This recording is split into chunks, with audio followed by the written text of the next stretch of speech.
Is up, YouTube fam? I'm back for another video. So today I'm actually just going to be chatting a little bit on reverse dieting. So if you're interested in that topic, which if you clicked on this video, I would assume that you are, then keep watching.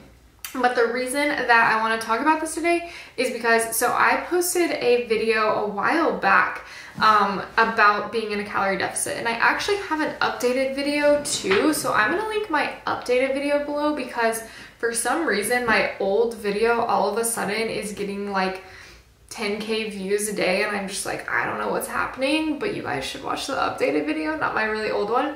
But either way, it's getting a lot of comments on it. And it's basically just people kind of talking about, okay, well, I'm eating this super low intake, I'm in this quote unquote deficit, but I'm not seeing results. My calories are at 1200, I'm doing tons of cardio, like all of this, and I'm not seeing these results. Should I lower them even more, etc., etc.? So I just wanted to make this video so that I can send people to this, or if you even haven't seen that video and that still is the situation that you're in, I just want this video to be here to help you. So if you enjoy this kind of content though, educational content, full days of eating, nutrition, fitness, lifestyle stuff, and you're new to my channel, go ahead and subscribe below because that is what I do on my channel. So, and also if you enjoy this video, be sure to give it a thumbs up. It does support me. It helps more people see the video, which this is a video that needs to be seen. So let's get into it. I'm going to try my best to not make this too long. But anyways, okay, so when you have been, well, let me actually start by saying our metabolisms are very adaptive.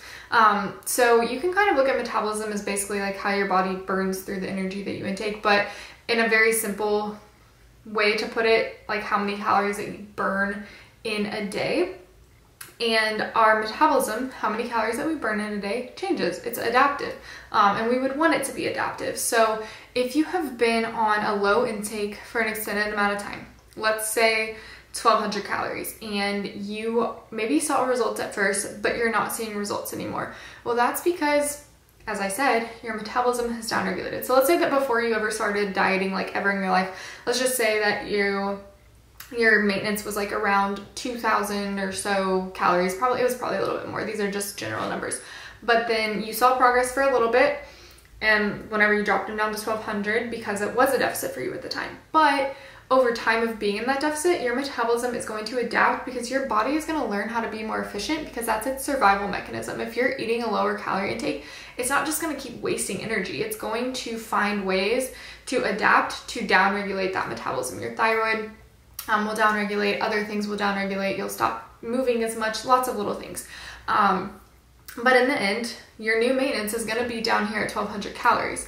And another thing, especially with women, whenever we do get to this low of intake, a lot of times we're going to see a lot more hormone dysregulation, things like that, loss of menstrual cycles, all things that are really, really good signs of health. And so what a lot of people do when they get to this low intake is they actually are like, all right, screw this, I'm not making progress anymore, so I'm just gonna eat exactly how I was before. Well, the issue with that is that now that their metabolism is, their new maintenance is this 1200, if they go eat exactly how they were, that's a big gap and that's a big surplus for them, so they're gonna put on body fat. And what happens a lot of times then is people get frustrated from putting on more body fat, and so then they drop their calories again. And this just leads to a very vicious cycle of downregulating metabolism, overshooting, putting on body fat, and just making it worse every single cycle. So this is why if you're at this low intake, you have got to reverse diet up because, like I said, our metabolisms are adaptive. So just like whenever we drop things, they adapt. When we increase things, they adapt too. But we don't want to take it from 1200 to 2200, or that's a really big gap. And you might get some adaptation, but you're also going to put on quite a bit of body fat. So by taking it slowly, we can kind of adapt at each level and help you work food up without putting on any really extra body fat. And in some cases, we are going to see people actually lose body fat. But when we are, say, at this low intake, you know, you may think, well, why can't I just eat less and do more? Well, that's, first of all, not sustainable. Nobody wants to be eating 1000 calories a day, doing cardio every single day. That's not a sustainable way to live. And also, it's not healthy for you mentally or physically. You're gonna have a lot of hormone issues. If you're a woman, yeah, you're probably gonna lose your menstrual cycle, which is a very big sign of health. There's a lot of different things that play into that. So you can't just say, well, I'll just keep doing more and eating less, because at some point, that's not sustainable or healthy to continue doing. We also have to remember, it's okay to not be in a deficit all the time. We are not meant to live our lives in diets and deficits. Like, yes, they can be a tool to go into a deficit, to lose some body fat, but these drastic deficits, that's not a sustainable way to live. And even when it comes to doing fat loss phases, I would never really recommend doing these drastic, like 1,200 calorie diets, which is what the majority of at least women do today. So when it comes to reverse dieting, basically why you need to do this is because your body is just done. It's done with you. It's too stressed out. Your stress hormones are high. Your other hormones are downregulated, and your body is just, it's not going to keep progressing. So through slowly increasing food, what we can do is we can slowly increase that metabolic rate back up. And by taking this slow approach to this, we aren't gonna like overshoot body fat or anything, but what we're gonna do is we're gonna get you to a place where you're eating a good, healthy amount of food and you're still able to see progress. One thing that's gonna happen too is as you do start to increase, your stress hormones are gonna come down, and some other hormones that might have been downregulated, such as thyroid, are gonna start to increase, which can kind of increase your metabolism and pick things up. You're also gonna be performing better, recovering better. You are gonna be like even like this hand movement, you're gonna be doing that kind of stuff more, little things that are just gonna kind of make you burn calories more throughout the day. Your body is just going to be more efficient, quicker at processes. If you did lose your cycle and say you get that back, that's gonna also increase your energy expenditure. Little things like that are going to start to upregulate as you slowly bring up your food. But another thing that this is going to do is once you do work your food up to a good point, then, well, with some people, you are going to see fat loss along the way. But even if you don't, even if you just have to take this year or 6 months or whatever it is of your life to do that, and you're not necessarily seeing fat loss progress, it's going to be worth it, because what you're going to be able to do is once you get your calories up to a good place and you hold there for a while, that's another key. You can't just get them up there and go back down. You have to let your body regulate there. Then if you do still want to lose some body fat, guess what? You have, let's say you got your food up to like 2,500 calories. Well, now you have so much more room to work versus trying your baseline being 1,200. Because from 1,200, well, you basically just have to starve yourself and do endless cardio.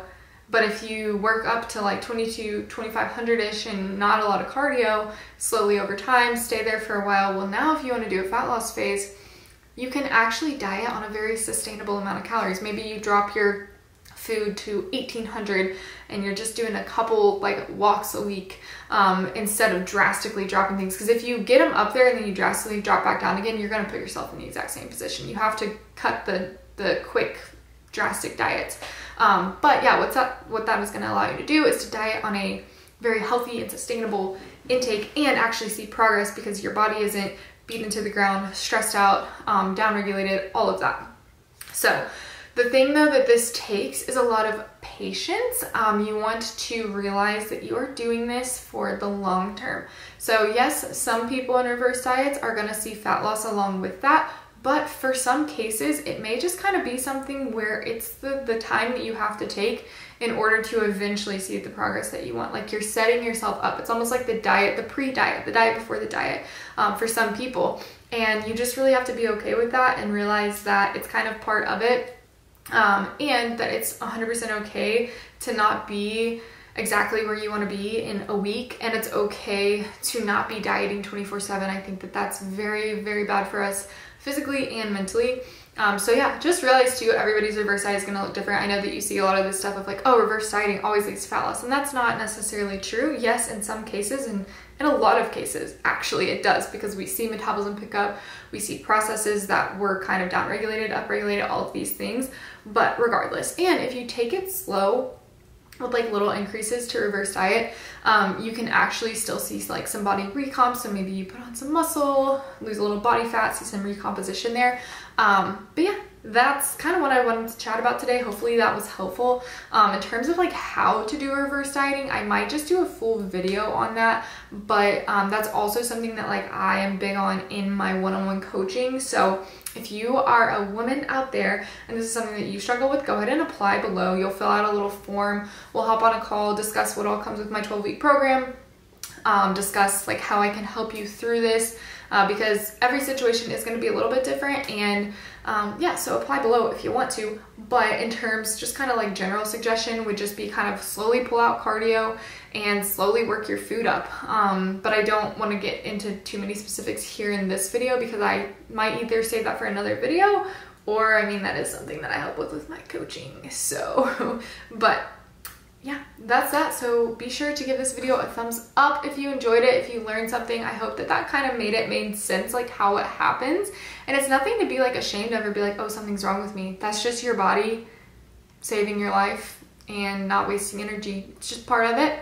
And it's just kind of the diet culture today. It puts a lot of people in a kind of a crap situation where they have to take some time to get their body in a better place, but that's okay. I had to do it too.